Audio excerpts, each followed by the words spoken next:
अथ और ओम शब्द तो ब्रह्मा का सबसे पहले मुख जब खुला, ब्रह्मा जी कुछ बोले तो सबसे पहले कहते हैं 2 शब्द बोले, अथ और ओम। इसलिए वहां से प्रजा सुने, उनके हम सब संतान सुने, ब्रह्मा जी ने सबसे पहले क्या बोला, अथ और ओम। इसलिए हमें भी बोलना चाहिए। सब क्या है, शिष्टाचारात, ये सब शिष्टाचार है। मंगलाचरणम शिष्टाचारात फल दर्शनात् श्रुतस्यैति महर्षि कपिल ने सांख्य शास्त्र में कहा। इसलिए इसको मांगलिक माना जाता है, ये मंगल होता है। तो इस प्रकार से ब्रह्मवादी ब्राह्मण लोग जो है वह ओम आदि शब्द का उच्चारण करके यज्ञ दान तप आदि क्रियाओं में प्रवृत्त होते हैं। इसलिए हमें भी प्रवृत्त होना है, यह कहने का तात्पर्य भगवान कह रहे हैं। तत्शब्द को बता रहे हैं क्योंकि ये मांगलिक है, इनको सुनने और उच्चारण करने मात्र से मंगल होता है। ओम शब्द का श्रवण और उच्चारण से मंगल होता है, इसलिए इसको मांगलिक माना जाता है, ये मंगल है। इसलिए किसी भी शुभ कर्म में ओम बोला जाता है पहले, और अंतिम में भी ओम बोला जाता है। अब कह रहे हैं तदित्यनभिसंधाय फलम यज्ञ तपः क्रियाः दान क्रियास विविधाः क्रियन्ते मोक्षकांक्षिभिः। तत् इति फलम अनभिसंधाय विविधाः यज्ञ तपः क्रिया च दान क्रियाः मोक्षकांक्षिभिः क्रियन्ते। तत् शब्द का प्रयोग कौन करते हैं, किस अर्थ में, क्योंकि एक एक को बता रहे हैं कि इनका क्या क्या फल हो सकता है। तो ओम शब्द तो मांगलिक कह दिया, मंगलदायक है, मंगल करेगा। तत्शब्द क्या करता है, तो करेगा तत्शब्द जो है ऐसा जो है मोक्ष की अभिलाषा रखने वाले लोग इसका प्रयोग करते हैं प्रायः। किस भाव से, तो करेंगे फलम अनभिसंधाय, फल को न चाह करके, फल का निश्चय न करके, फल की आशा को छोड़ करके, क्योंकि जो मोक्षाभिलाषी पुरुष है उनके लिए एक ही नियम होता है कि किसी भी प्रकार से लौकिक या पारलौकिक फल के प्रति आसक्ति नहीं होनी चाहिए। इसलिए मोक्ष की अभिलाषा वाले व्यक्ति किसी भी लौकिक या पारलौकिक स्वर्ग आदि के प्रति भी कामना नहीं रखते, उनमें कोई उनको आसक्ति लोभ नहीं होता है। तो फल के प्रति उनके अभिसंधान नहीं होता, निश्चय नहीं होता, आसक्ति नहीं होती, आशा नहीं होती। इसलिए भगवान ने कहा फलम अनभिसंधाय, फल न चाह करके, फल का निश्चय न करके, मन में फल का निश्चय नहीं है। और ऐसा करते हुए और वही नाना कर्म करते हैं, यज्ञ दान तप, उनके लिए भी विधानक है।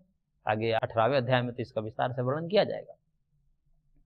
तो मोक्ष के अभिलाषा वाले व्यक्ति इन सारों कर्मों को करते हुए भी तत्शब्द का व्यवहार करते हैं। यज्ञ तपः क्रिया दान क्रियाश्च मोक्षकांक्षी भी क्रियन्ते, मोक्ष की अभिलाषा वाले वह तत्शब्द का, यानी कहने का तात्पर्य हुआ कि तत्शब्द मोक्ष प्रदायक है, वह मोक्ष को देने वाला है, दुखों का नाश करने वाला। मोक्ष क्या है, दुखों का नाश ही मोक्ष है।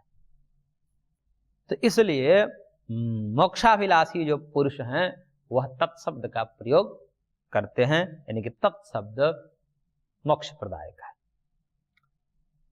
हरिओम तत्, और तीसरा शब्द है सत। सत के विषय में भगवान कह रहे हैं सद्भावे साधुभावे च सद्दीते तत्प्रयुज्यते प्रशस्ते कर्मणि तथा सच्छब्दः पार्थ युज्यते। करे भगवान की यज्ञ तपसी दाने च या स्थिति, यज्ञ स्थिति, यज्ञ स्थिति, दाने स्थिति, दान स्थिति, तप तपसी स्थिति, तप स्थिति, यज्ञ में स्थिति, दान में स्थिति, तप में स्थिति। यानी कोई व्यक्ति यज्ञ में स्थित है, नित्य यज्ञ कर रहा है, हवन कर रहा है, तो उसकी मानव निष्ठा हवन में होने से उसकी स्थिति यज्ञ में हो गई, यज्ञ में उसका जीवन हो गया, यज्ञीय जीवन हो गया। तो उसकी स्थिति क्या है, यज्ञ में स्थिति है। दान में किसी की स्थिति है, और दान उसका धर्म है, वो दान को अपना जीवन का एक अंग बनाया है कि हमें दान देना है, जो भी हमारे पास है उसको दान देना है। तो दान में स्थिति है और तप में स्थिति है, यज्ञ में स्थिति है। इन तीनों में स्थिति, कहने का तात्पर्य है कि इन पुण्य कर्मों में जो जो भी स्थितियां हैं, जो भी शास्त्रों में, तो उपलक्षण मात्र है, और इनसे और भी जो भी वेदोक्त शास्त्रोक्त पुण्य कारक कर्म है उन सब में स्थिति भी समझ लेनी चाहिए। तो उन स्थितियों में कर्ता की जो स्थिति है, मन स्थिति है, उसमें जो दृढ़ता भाव है, उन शुभ कर्मों में, उन समस्त शुभ कर्मों के दृढ़ता भाव दशा को सत शब्द से कहा जाता है। सत है मतलब ये स्थिर है। सत इति युज्यते, उस स्थिरता को, उनके दृढ़ निश्चय को, उनके दृढ़ निष्ठा को सत शब्द से प्रयोग किया जाता है। और तदर्थीयम कर्म एव सत इति अभिधीयते, और यह कर्म भी क्यों कर रहा है, वो ये सारा कर्म क्यों कर रहा है, उसकी स्थिति यज्ञ में है, दान में है, तप में है, किस लिए है, तो तदर्थीयम, उसके लिए ही, किसके लिए ही, परमात्मा के लिए, भगवान के लिए ही, ईश्वर के लिए ही उसका कर्म है, ऐसा ही निश्चय करके जो मान लिया है वह सद इति अभिधीयते, उसको सत शब्द कहा जाता है। तो नहीं, ये हमने दूसरे श्लोक की व्याख्या कर दी। यज्ञ तपस्वी दाने च, ये पहला सद्भावे साधुभावे च सद इत्येतत् तत्पर्युज्यते प्रशस्ते कर्मणि तथा सद शब्दः पार्थयुज्यते। सद इति एतत् सद्भावे साधुभावे प्रयुज्यते। सद इति जो शब्द है, सत शब्द है, ये कहाँ प्रयोग होता है, क्योंकि वो भी व्याख्या है, दो श्लोक हैं यहाँ पर। सत शब्द की व्याख्या में भगवान ने दो श्लोक दिया है, इसलिए हमने अंतिम वाला को कर दिया। तो पहले उसका कर लेते हैं। 26 नंबर जो श्लोक है, सद्भावे साधुभावे च, सद्भाव किसी भी पदार्थ का सद्भाव के लिए, अर्थात हमारे पास कोई वस्तु अविद्यमान है, हमको प्राप्त नहीं है, वो प्राप्त हो जाए। और सद्भावे साधुभावे च, उसको अस्तित्व बताने के लिए कि वो जो वस्तु है, जो असत है, हमारे लिए अविद्यमान है, उसकी प्राप्ति हो जाए, वह श्रेष्ठ भाव से युक्त हो जाए, इसलिए भी सत शब्द का प्रयोग किया जाता है। तो सत शब्द का फल क्या है, ये फलश्रुति है। सत शब्द की फलश्रुति है कि उससे जो अविद्यमान पदार्थ है उसकी प्राप्ति हो जाती है, इसलिए भी सत शब्द का प्रयोग किया जाता है। तथा भगवान कहने के हे पार्थ, प्रशस्ते कर्मणि सत शब्द अपि युज्यते, प्रशस्त कर्मों में भी, विवाह आदि जो प्रशस्त कर्म है, शुभ कर्म है, उन कर्मों में भी सत शब्द का प्रयोग किया जाता है। ये सारे प्रशस्त कर्म है, क्योंकि वहां पर भी अप्राप्ति है, किसी लिए के वर अप्राप्त है तो किसी लिए के वधु अप्राप्त है, तो वर के लिए वधु की प्राप्ति हो जाती है, वधु के लिए वर की प्राप्ति हो जाती है, तो दोनों यहां पर प्राप्ति है। इसलिए जो भी अविद्यमान पदार्थ है, इतने उच्चारण मात्र से उसकी प्राप्ति हो जाती है। तो जहां जहां इसका विनियोग होगा, यानी जिन जिन कर्मों में इनका विनियोग होगा, उन कर्मों में, यदि वो काम्य कर्म है, किसी कामना से युक्त होकर कर्म कर रहे हैं, दान पुण्य आदि कर रहे हैं, स्वर्ग आदि कामना की, तो स्वर्ग आदि अप्राप्त हैं।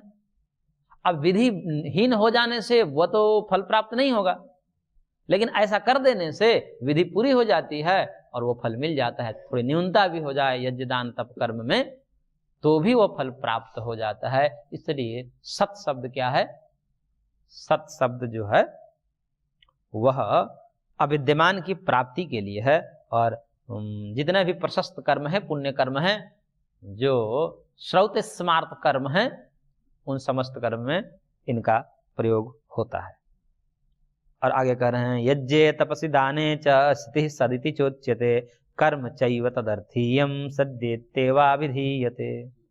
यज्ञ में, तप में, दान में जो स्थिति है वह भी सत शब्द से कही जाती है, और वो किसके लिए, तदर्थीयम, वो ईश्वर के लिए ही है, ऐसा जो निश्चय पूर्वक करके और ये सब कर्म कर रहा है, उसको भी सत शब्द से कहा जाता है। कहने का तात्पर्य है कि अप्राप्त वस्तु की प्राप्ति में अप्राप्त ईश्वर भी हैं, हालांकि वो हमारी आत्मा है, अंतरतम है, अंतर्यामी है, आत्मरूप है, लेकिन फिर भी विस्मृत हैं, भूले हुए हैं, अज्ञान के कारण माया का पर्दा चढ़ा हुआ है। इस कारण से वह नित्य प्राप्त ईश्वर जो हमारे हृदय में स्थित है, वो भूले पड़े हैं।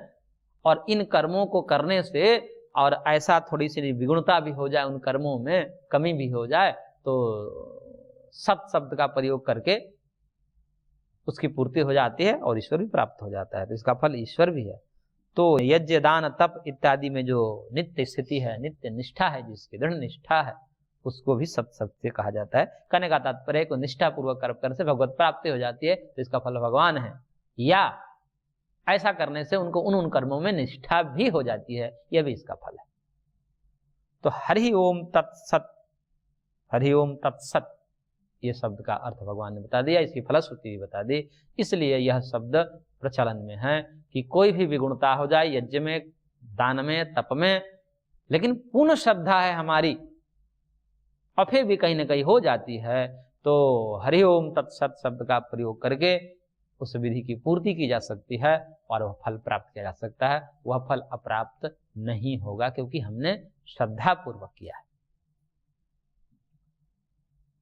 और जो अश्रद्धा पूर्वक किया है, ये सब नियम जितने भी न्यूनता अधिकता होती है और उसके लिए यज्ञ आदि में भी प्रायश्चित आहुति देते ही हैं, अंतिम में प्रायश्चित आहुति देते हैं कि कोई भी वर्ण स्वर आदि भ्रंश हुए हों तो उसकी पूर्ति के लिए क्षमा प्रार्थी हैं, प्रायश्चित के रूप में एक आहुति देते हैं। लेकिन वो कब काम करते हैं आहुति, ये हरिओम तत्सत कब पूर्ति करेगा? जब हमने उन कर्मों को श्रद्धा पूर्वक किया है, भाव से किया है, कोई उपेक्षा का भाव नहीं है, श्रद्धा पूर्वक यदि किया है तब तो वो कर देगा। अन्यथा यदि अश्रद्धा पूर्वक कर्म किए हैं तो कितना भी आप विधिवत करा लीजिए, कितना भी उसके लिए प्रायश्चित आहुति दे दीजिए, कितना भी क्षमा याचना कर लीजिए, उससे कुछ होने वाला नहीं। अश्रद्धा पूर्वक किया गया है तो उसके लिए कोई प्रायश्चित नहीं। श्रद्धा पूर्वक किया है और फिर भी विगुणता हो गया तब तो कर सकते हैं, लेकिन अश्रद्धा पूर्वक जिसने किया है उसके लिए भगवान अंतिम श्लोक में कह रहे इस अध्याय के, अश्रद्धयाहुतं दत्तं तपस्तप्तं कृतं च यत् असद्दिति युज्यते पार्थ न च तत्प्रेत्य नो इह। कह रहे भगवान की, हे पार्थ, अश्रद्धयाहुतं दत्तं, अश्रद्धा से युक्त होकर के जिसने हवन किया है, हुतम हवन किया है, या दत्तम दान दिया है, या तप्तम तप किया है, अनुष्ठितम तप का अनुष्ठान कोई किया है, तो यज्ञ दान तप ये 3 कर्म है मुख्य रूप से। तो जो भी व्यक्ति यदि अश्रद्धा पूर्वक यज्ञ किया है, दान दिया है, तप किया है, उसका जो तप है, जो कुछ भी उसका तप है, तपः तप्तम यत् कृतम, जो कुछ भी किया है, असद इति उच्यते, उसको तो असद ही कहा जाता है। असद मतलब वो किया कराए पर पानी फिर गया, वो कराए ना कराए बराबर हो गया। तो अश्रद्धा पूर्वक कर्म करना ये बड़ा ही खतरनाक है। कर्म देखिए होता ही है, दोनों में कर्म तो करना ही पड़ रहा। ऐसा भी नहीं है कि अश्रद्धा पूर्वक और श्रद्धा पूर्वक कर्म करेंगे तो दोनों में श्रम की भी कोई न्यूनता अधिकता नहीं, श्रम बराबर लगेगा, पैसा भी बराबर लगेगा, सामग्री तो वही लगेगी, दान देंगे तो उतना ही खर्च होगा, लेकिन भाव दोष होने के कारण यह फल में कमी आ जाती है, वो सत न होकर के असत हो जाता है। यानी कि उसका फल जो है असत मतलब अप्राप्त होगा। सत से क्या था? प्राप्ति थी। जो अविद्यमान पदार्थ की प्राप्ति के लिए हम कोई अनुष्ठान भी कर रहे हैं वो स्वतः प्राप्त हो जाता है। यदि कोई मोक्षाभिलाषी पुरुष भी, उसको कोई आशा नहीं है, कोई लौकिक फल की इच्छा नहीं है, और फिर भी कर रहा है, तो भी भगवान उसके लौकिक, उसकी कामना तो नहीं है, लेकिन भगवान उसकी आवश्यकताओं की पूर्ति कर देते हैं, क्योंकि उनको पता है ये तो नहीं मांग रहा है, परंतु मेरा कर्तव्य क्या है, भगवान बिन मांगे दे देते हैं उसको। मोक्ष के अभिलाषी पुरुष का ऐसा नहीं है कि वो जो है दरिद्र होता है या उसको किसी की कमी है, वो त्याग करता है अलग बात है, उसकी स्वतंत्रता, लेकिन भगवान उसको दे देते हैं, बिना मांगे दे देते हैं। कामना नहीं है, और कामना है तो देते ही, उसके लिए तो विधान ही, काम में कर्मों का विधान ही इसलिए है कि कामनाओं की पूर्ति के लिए। लेकिन जो निष्काम भावना से कर्म किया है, वो ना चाहते हुए भी भगवान उसके जो जो भी आवश्यक पदार्थ हैं लौकिक दृष्टिकोण से, वो सब उपलब्ध करा देते हैं। अब भले ही वो उसका उपभोग करे या ना करे, उसको सेवा आदि में लगा दे, उसको जगत के कल्याण में लगा दे, वो अलग बात है, लेकिन भगवान देते हैं। क्योंकि भगवान दाता हैं, देने वाले हैं। तो अश्रद्धा पूर्वक जो कोई भी कर्म किया है, यज्ञ दान तप, उसका तो कर्म असद ही होता है, यानी कि वो उसका जो कर्म है वो निष्फल ही जाएगा, कोई फल ही नहीं देगा। और फल कैसा है? ये दो प्रकार के फल होते हैं, लौकिक, पारलौकिक। इस लोक में, इस जन्म में कोई फल होते हैं किसी कर्म का, और किसी कर्म का फल इस जन्म में ना होकर के अगले जन्म में होता है। तो दो प्रकार के फल होते हैं, इसलिए भगवान ने वो दोनों प्रकार के फलों का निषेध कर दिया कि ऐसे अश्रद्धा से युक्त होकर के कोई कर्म किया है तो उसका कर्म तो व्यर्थ ही चला जाता है। न यह न यहां पर इस लोक में उसको फल प्राप्त होता है, न प्रेत्य मरने के बाद परलोक में अगले जन्म में भी उसको कोई फल नहीं मिलेगा। यानी कि दोनों प्रकार से गया, पैसा श्रम सब गया, एकमात्र अश्रद्धा हो जाने से। इसलिए कोई कर्म करें उपेक्षा भाव से नहीं करें, श्रद्धा भाव से करें। ये श्रद्धा ही मुख्य है। इसलिए तो सन्यासी लोग तो यहां तक कह देते हैं कि देखिए, शुद्ध पुण्य कर्म तो क्या है, शुद्ध भाव ही शुद्ध पुण्य कर्म है। आप कितना भी यज्ञ दान तप कर लीजिए, जब तक भाव की शुद्धि नहीं है तब तक वो कोई फल विशेष नहीं देगा। और किसी की भाव शुद्धि है, भाव शुद्ध है, अंतःकरण निर्मल है, पवित्र है, सब में ब्रह्म भाव दिख रहा है, सब सुखी हो, सब निरोग हैं, सब अपने हैं, सब भगवान के हैं, सब में भगवान को, भगवान में सबको, इस प्रकार से समत्व दृष्टि जिसकी आ गई, उसके लिए कोई यज्ञ तप और कर्म आदि सब निष्फल है, उसके लिए कोई मायने नहीं रखता। वो भाव के बल पर समस्त अपने कल्याण के साधनों को प्राप्त कर लेगा। ये सारे कर्म भाव शुद्धि के लिए ही हैं, इसलिए प्रारंभ में ही भाव शुद्धि कर लें। मन में आ भी जाए तो भी उसको दबा करके श्रद्धा पूर्वक भगवान ने कहा है तो कुछ सोचकर ही कहा होगा। भगवान सबके मालिक हैं, उनके जितना तो ज्ञान हम में है नहीं। अब कोई चीज समझ में न भी आए तो भगवान के ऊपर छोड़ देना चाहिए कि भगवान ने ही शास्त्रों के माध्यम से कहा है तो हम क्या करें। अब हमारा दिमाग भले ही काम नहीं कर रहा है तो भी श्रद्धा पूर्वक कर देना चाहिए। तो इस प्रकार से कोई कर दे तो उसको तो फल प्राप्त हो जाएगा। थोड़ी सी विगुणता होने पर भी, थोड़ा सा विधि में न्यूनता अधिकता होने पर भी वह फल को प्राप्त कर लेगा, वह कर्म निष्फल नहीं जाएगा। परंतु जो अश्रद्धा पूर्वक विधि विधान से भी कर्म कर रहा है तो भी उसको फल प्राप्त नहीं होगा, यह भगवान ने विशेष बात कही है। तो इस प्रकार से यहाँ पर भगवान ने इन 28 श्लोकों के द्वारा श्रद्धा त्रय विभाग योग को पूरा किया।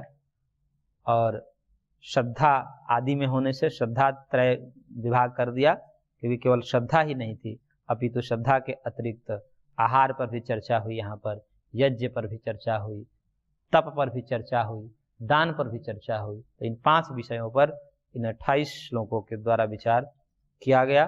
तो इस प्रकार से यहाँ पर यह अध्याय पूरा होता है। हरि ओम तत्सदिति श्रीमद्भगवद्गीतासु उपनिषत्सु ब्रह्म विद्यायाम योग शास्त्रे श्री कृष्णार्जुन संवादे श्रद्धात्रय विभाग योगो नाम 13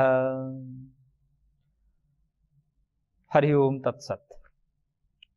अब अंतिम अध्याय 18वां अध्याय का प्रारंभ होने जा रहा है, जो अध्याय बहुत ही महत्वपूर्ण है, क्योंकि इस अध्याय को पढ़ने से, समझने से, पाठ करने से नित्य समस्त गीता पाठ का फल मिलता है।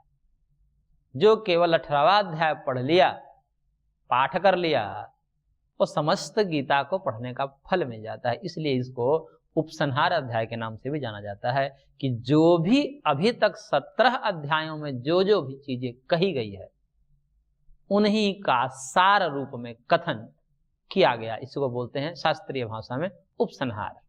उपसंहार किया जाता है, सबको अब समेटा जाता है। क्योंकि कोई भी बात चलती है, वार्ता चलती है, तो वार्ता में बहुत सी चीजें इधर उधर की, उससे संबंधित चीजें ही कुछ लगता भी है कि भाई ये तो विषयांतर जा रहा है। गीता पढ़ने से बार बार किसी को प्रारंभ में लग सकता है कि यहाँ तो बहुत विषयांतर हो रहे हैं, कहाँ से बात चली और कहाँ कहाँ पहुंच जाती है, वह विषयांतर नहीं होता, अभी तो विषय से जुड़ा ही होता है। क्योंकि कई बार वक्ता को एक मूल विषय को समझाने के लिए उससे संबद्ध जो अवान्तर विषय हैं उनको भी समझाना पड़ता है। इसलिए वो अपने केंद्र को ध्यान में रख करके भले ही परिधि में चक्कर लगाए, लेकिन आना उनको केंद्र में ही होता है। इसलिए अब भगवान इन विषयों को समेट रहे हैं। अब ये शास्त्र का जो है निचोड़ है 18वां अध्याय। तो ये निचोड़ स्वरूप है, मोक्ष संन्यास योग नामक 18वां अध्याय है। और इसमें अर्जुन के प्रश्न से यह अध्याय प्रारंभ होता है। क्योंकि प्रश्न इसलिए कहा क्योंकि यह इस ग्रंथ को, विशेष अध्याय को भी केवल एक स्वतंत्र ग्रंथ मान ले तो भी कोई समस्या नहीं। एक अध्याय मात्र को यदि स्वतंत्र ग्रंथ मान ले, इतना ही समझ में आ जाए तो भी कोई समस्या नहीं। इसलिए उसमें क्या होगा कि शिष्य जिज्ञासा करता है, उसके अंदर कोई जिज्ञासा है, तो जिज्ञासा है तो अर्जुन के अंदर भी जिज्ञासा है। अर्जुन यहाँ पर हम जैसे समस्त व्यक्ति का प्रतिनिधित्व करता है, जिसके अंदर प्रश्न है, बहुत सारे प्रश्न हैं, उलझन है। उन उलझनों को शांत करने के लिए वह प्रश्न करता है। तो अर्जुन हमारा प्रतिनिधित्व करता है, हम सभी का प्रतिनिधित्व करता है। और भगवान हम सबके गुरु के रूप में हैं, वह गुरु के प्रतिनिधित्व में हैं, वो समाधान करते हैं, सही मार्गदर्शन करते हैं, शिष्य के समस्याओं का समाधान करके, उचित मार्गदर्शन करके, और कहते हैं कि इस पर चलो, ये तुम्हारे लिए कल्याणकारी है। तो अर्जुन का प्रश्न है, प्रथम प्रश्न है, अर्जुन उवाच संन्यासस्य महाबाहो तत्त्वम् इच्छामि वेदितुं त्यागस्य च हृषीकेश पृथक् केशी निषूदन। अर्जुन कह रहा है कि हे महाबाहो, हे हृषीकेश, हे केशी निषूदन, संन्यासस्य च त्यागस्य तत्त्वं पृथक् वेदितुम् इच्छामि। मैं यह जानना चाहता हूं कि ये संन्यास और त्याग, ये दो शब्द आपने बार बार प्रयोग किए हैं, इन दोनों शब्दों में अंतर समझना चाहता हूं। आखिर संन्यास क्या है और त्याग क्या है? शब्द दो हैं तो क्या अर्थ भी दो हैं, या दोनों पर्यायवाची है? कई बार पर्यायवाची शब्द का भी प्रयोग कर दिया जाता है, अर्थ एक ही होता है। तो संन्यास और त्याग शब्द को मैं अलग अलग जानना चाहता हूं। कहने का तात्पर्य है कि संन्यास और त्याग क्या अलग है? अलग है तो हमें अलग अलग बताओ, क्योंकि आपके द्वारा संन्यास और त्याग शब्द का बार बार प्रयोग किया गया है। इसलिए हे महाबाहो, संबोधन भगवान को दे रहा है। ऋषिकेश, ऋषिकेश अच्छा अर्थात ऋषिक इंद्रियों को बोलते हैं, और ऋषिक का जो ईश है, स्वामी है, इंद्रियों का जो स्वामी है, जो जितेंद्रिय है, ऐसे ऋषिकेश भगवान, या ऋषि मतलब जिसके प्रशंसित केश है, जिसका केश बहुत बढ़िया सजाकर भगवान अपने केश को रखते हैं, और ऐसे ऋषिकेश है, प्रशस्त केश है, जिसको उसको भी ऋषिकेश कहा जाता है। तो ऐसे भगवान को संबोधन दिया केशी निषूदन। केशी निषूदन, केशी नामक दैत्य था जो अश्व के रूप में छद्म रूप धारण करके और सताता था, तो भगवान ने उसका वध किया था। इसलिए केशी निषूदन, जिस प्रकार से हे निषूदन, केशी निषूदन, जैसे आपने केशी नामक दानव का वध किया, ऐसे मेरे अंदर भी ये कुछ प्रश्न है, ये भी दानव रूप में मेरे को सता रहे हैं, त्याग और संन्यास रूपी प्रश्न, इसका भी निषूदन करिए, इसका भी मदन करिए, इसका भी नाश करिए। ये मेरे को सता रहा है। क्यों? क्योंकि जब मैंने संन्यास की बात कही कि मैं कर्म ही छोड़ दूंगा, मैं संन्यास को धारण कर लूंगा, तो आपने मना कर दिया, नहीं नहीं करना है, संन्यास नहीं लेना है।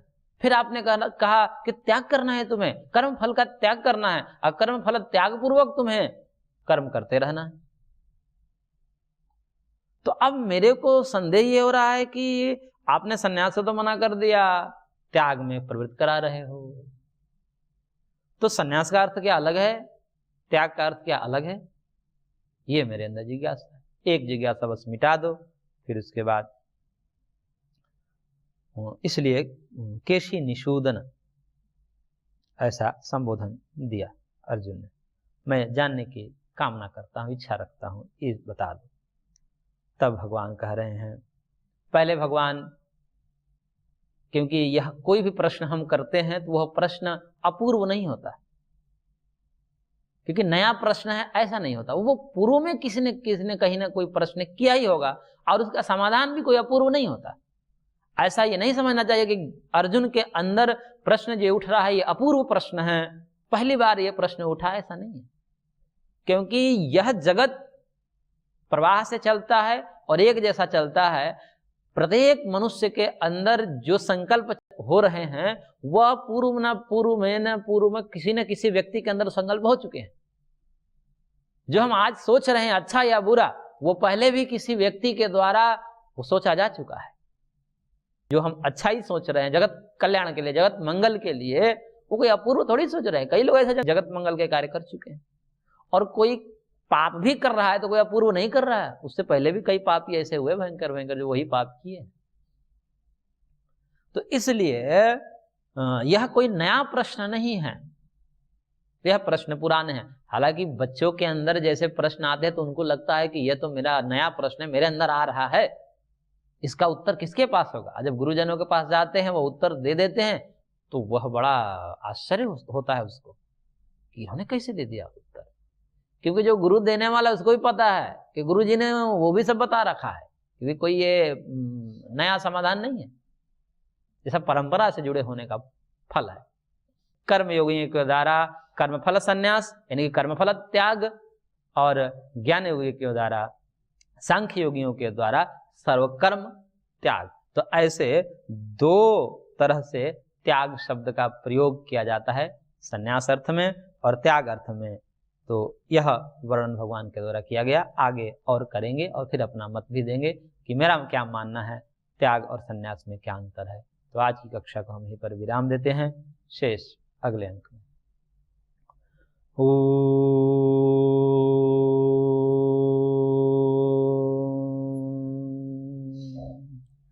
शांति शांति शांति।